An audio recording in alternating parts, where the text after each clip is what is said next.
বন্ধুরা, তোমরা সবাই কেমন আছো? দেখো, আজকে সকাল সকাল দুটো পার্সেল চলে এসেছে।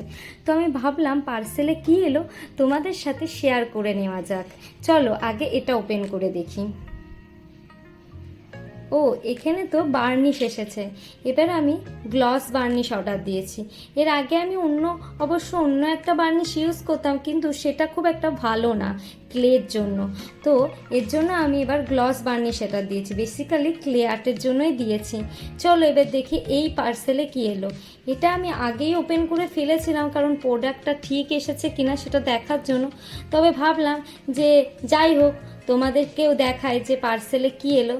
তো এখানে আমি কালার অর্ডার দিয়েছি, কারণ তোমরা দেখেছো যে আমি ক্যানভাস আর্ট শুরু করেছি। তো ক্যানভাস আর্টের জন্যই বেসিক্যালি আমি এই কালারটা অর্ডার দিয়েছি, কারণ ক্যানভাস আর্ট এক্লেরিক কালার দিয়ে করলে খুব সুন্দর দেখতে লাগে। তো এই কারণেই আমি এটা অর্ডার দিয়েছি। তো আজকে দুটো পার্সেলই এসেছে। আবার দেখা হবে নেক্সট ভিডিওতে। See you, tata.